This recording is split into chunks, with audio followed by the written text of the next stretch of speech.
Okay, quick question for you. Have you ever ordered a coffee and found a literal chicken leg floating in it? No? Well, for most of us, that's a massive health code violation and a deeply traumatic event. But at Chappu Café, that's just considered a slight misunderstanding of the menu.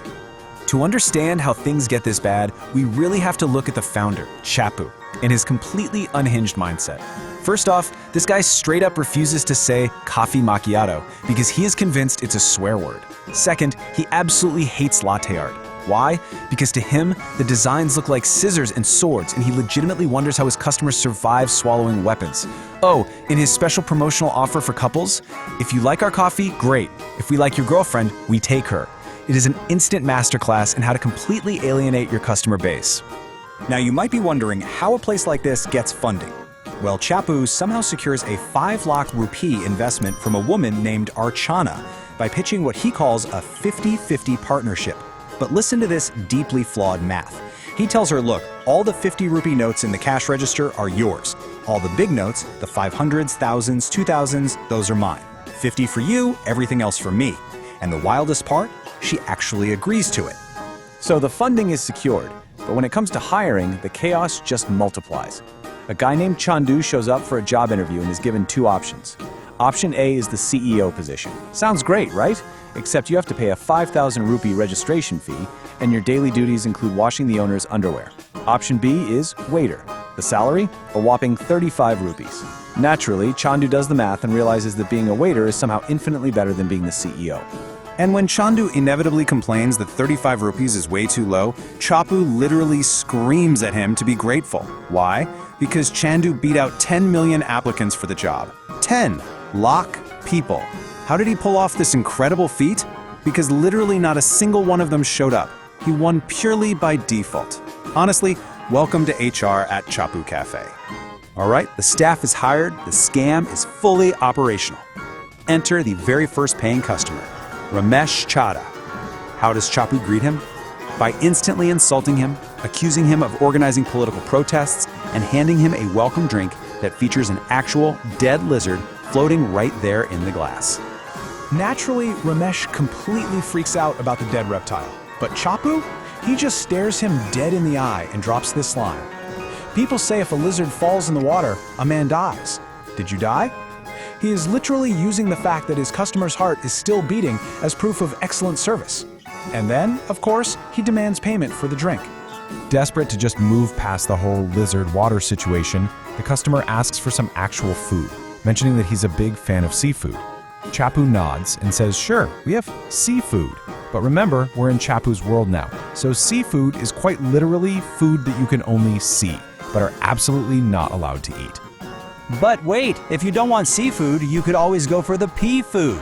Why? Because you drink it. Or, as Chappu highly inappropriately implies to this poor guy, it's what you pee out. At this point, the customer's losing his mind, but the menu wordplay is somehow only getting worse. The guy just begs for a normal, standard piece of chicken. But Chappu absolutely refuses to use the word chicken. Instead, he offers him he food, which is a rooster, and she food, which is a hen.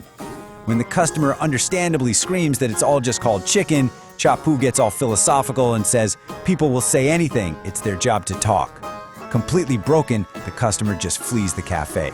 Which brings us to our next victim. Enter Roshni Batra. She's a secretary who just arrived to celebrate her birthday with her boss. She's demanding, she's dramatic, and she is entirely unprepared for the culinary massacre that is about to happen to her. Trying to sound sophisticated, Roshni orders a café latte. But think about who we're dealing with. In Chappu's brain, café obviously means coffee, but latte, well, that sounds exactly like the Hindi word for legs. So, his logical conclusion is to take literal, raw chicken legs and serve them floating inside her mug of coffee. Let's just review this escalating customer experience for a second. Step 1, you drink lizard water. Step 2, you find dismembered bird legs swimming in your coffee. Step 3, you feel an overwhelming urge to violently vomit, which is exactly where Roshni is at right now. Desperate, she begs to know where the ladies' toilet is. Chappu calmly informs her that they don't actually have one.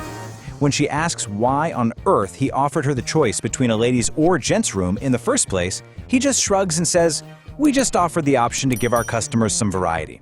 Zero empathy. He genuinely thinks this is a genius business strategy. But honestly, we have to take a step back here. Where did those floating chicken legs even come from? To understand that, we need to look at the absolutely unhinged kitchen practices happening behind closed doors. Because guys, this wasn't just any random chicken from a supplier. Here are the official Chappu Café kitchen protocols. Step 1. Feed your beloved pet chicken a bowl of sweet kheer. Step 2. Watch as the chicken tragically dies because it ate the kheer. Step 3. Fry up some puris in its memory. And then chop up your dead pet and serve its legs in a customer's coffee. It is unbelievably morbid, yet happening with such frantic, chaotic energy. Anyway, Roshni is still trying to salvage whatever is left of her birthday, so she asks for her cake. Chappu brings it out, but there are absolutely zero candles on it. When she confronts him about this, he just casually points out the month. It's March, he says. The candles went on a candle march. Okay, just when you think this place can't possibly operate for a single second longer, we hit the climax of this explainer. Smash the panic button. The authorities have finally arrived. Food inspectors and the police literally breached the cafe to shut down this unhygienic nightmare once and for all. The inspectors immediately start interrogating the staff. They get to Chandu, the waiter who earlier decided to loudly claim he was the CEO just to impress people.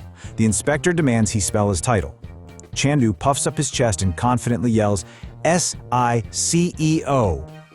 It is a spelling so horrific that the inspector looks like he wants to arrest him for that alone, completely ignoring the bad food. And what follows is the total, instantaneous collapse of loyalty. Everyone's just trying to save themselves. Chandu drops his fake SICO title and screams that he's just a lowly servant. Chappu starts throwing literally everyone else under the bus. And then Archana, the scammed investor, walks in at the absolute worst possible moment and gets completely trapped as the legal owner of this biohazard. The inspectors corner Archana, yelling that the chicken in the kitchen smells absolutely terrible. Backed into a corner and desperately trying to avoid jail, Archana drops this final, magnificent excuse. She yells, "Look, it's winter. The poor chicken didn't shower to become an MLA politician. It was meant to be tandoori anyway." And that brings us to the end of this incredibly chaotic ride. We've seen scam economics, lizard water, and floating poultry. So I leave you with this. If Chappu Café magically opened up in your neighborhood tomorrow, realistically, how long would you survive inside before calling the cops? 5 minutes? 2? Let me know. Thanks for joining me on this explainer today, and remember, always, always check your coffee for legs. Catch you next time.